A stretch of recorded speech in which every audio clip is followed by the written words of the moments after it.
Ethan, just caught up with you because the March the 4th, we're back out for fight number 12, and just more a little tick over fight, isn't it? To test the arm out and prepare you for hopefully being back on the big stage fairly quickly. We're not sure when, but we're thinking hopefully maybe even the end of the same month. Yeah, and hopefully should find out today, but I'm not really focusing on that at the minute. Just focus on what's in front, and then get through this. The arm holds up okay, and start getting a little bit more confident with it. And then in the summer, I'll be ready to take on. Well, let's go back then stage. to the fight that you injured yourself in, because you ripped your bicep, didn't you? On your left arm, wasn't it? Yeah. And you could see it in the fight. It suddenly looked like you had a massive bicep, and that's because it tore off and it shot down upon it. But a fight that you were doing really well. Again, the disappointment about that, it wasn't the fight you wanted. You should have been fighting Michael Webster. But for some reason it didn't happen. Was it medical reason on his behalf? So he ended up just fighting a little 6-rounder with a guy that wasn't on your level, and you almost had him out. You almost got your first stoppage, mate, because in the second round you put him down. Third round we thought he was going to capitalise on that, but you couldn't, because halfway, I think it was about a minute into it was thought it was the third, but it wasn't. It was the fourth. Oh, was it? Yeah, it was the fourth. Because the reason why I thought, because I come back in the third, I was laughing to Tommy the other day saying, I come back in the third, I think I've fucking broke my right hand, and then I've come back in the fourth and said I've detached my bicep. So it was. Could you feel it? Could you feel it straight away. I didn't quite know what it was at first, because I remember throwing the left up, and like as I threw it, he's come in and I've probably hit him there, and I felt it like go a little bit, but I don't think it fully went. And I stepped back and then I throw my jab, and you see it on the fight, it just shoots up the arm. Well, so it was the jab that ended up.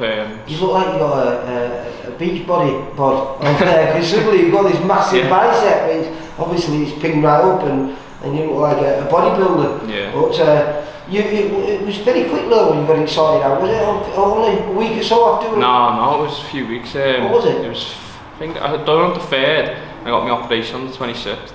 Oh right, so it was still done quickly. Yeah, well, I think they have to be done quick, otherwise the longer you leave it, like the tendon starts like to dry out or something, and then they have to take it off your hamstring or something. So luckily I got it sorted in time. But when did you get back in the gym punching then? Well before Christmas, wasn't it? About probably a week or two before Christmas. Right. But it was just literally just tapping out on it. It was not on it wasn't like throwing full punches. It was more early Jan when I started punching properly with it. The left up was sore throwing it, so it just gradually got to a point where it does feel pretty strong. Because I've just watched 6 rounds there. You moved down first 3 with Jake Barton, who's fighting on the same night as you. Yeah. In a great fight, I believe. You just found out that he's fighting another prospect. And actually on your show on March 4th at the Olympia, we've actually got some great fights on there. I think we've got a great fight for Brandon Hill. It's not been confirmed yet. We just spoke about the kid you've just been moving around with in Jake Barton, and we've got Matthew Rennie fighting another unbeaten kid. So 2 prospects v one another. Looks like it's going to be a really, I mean, it's the first time I think you've got about 4 50-50 fights on there. Yeah, I think that's what Steve was saying, wasn't he? At the start of the year, things are going to change now, and it's a good bill. I'm looking forward to watching as well.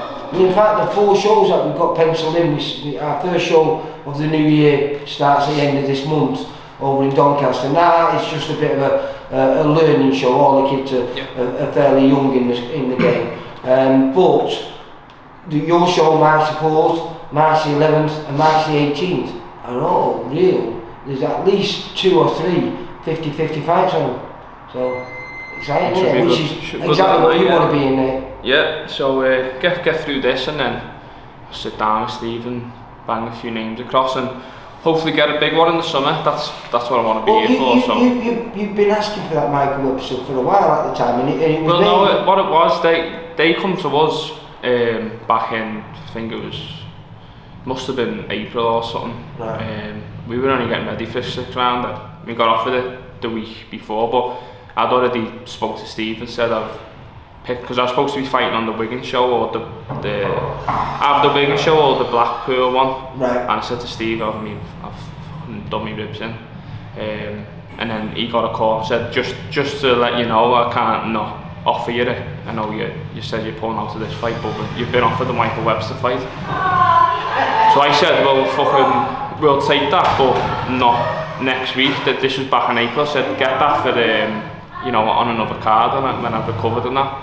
And then end up getting it on the Liverpool bill. And obviously it wasn't meant to be. I was injured in April. He was injured in September, and it's one of them things, isn't it? But we move, and hopefully we'll get a big fight in the summer. That's hopefully that's what you want, to do. Yeah. You want a big fight on the big stage where hopefully if you win, you stay on there, and you're not even bothered if it's not for a title, because you know they will come if you win. Yeah, but that's what we were saying for the Webster fight.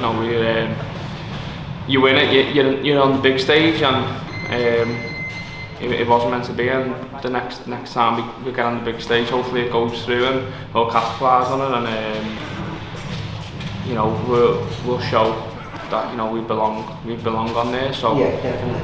Get this fight in March. I was going to say March the 4th comes first. Get this one. Yeah, I think we've got Bradley Davis, new kid on the circuit. I think he's had one. Actually, he's fought a kid you've been in the amateurs, Thomas Hodgson. And then he made his debut against him. So we're hoping you're not stopping him. We always just get. Is it going to be 6 rounds? I think so, yeah. Yeah, so we'll get 6 rounds in the bank, and I think he's fighting Mike McKay, the other kid that we were sparring today. So hopefully you both get a good 6 rounds. I think that's the most important about this, isn't it? Because the longer the fight goes along, the more you test your arm, isn't it? Yeah, it's mainly just to see how my arm reacts in the fight, and then we can start looking after it. But get this fight won, and then. Well, I presume get this fight won, and there'll be a few names that you're going to say to me afterwards that you want on the big stage. Yeah, that's it. Get this one, and then we'll start calling people out. Alright, well listen, on March the 4th, hopefully I'll be chatting to you, saying 12-0, and maybe what's next.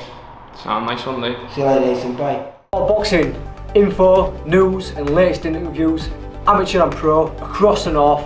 Click and subscribe. VIP Boxing Promotions. Also, Twitter, Instagram, and Facebook.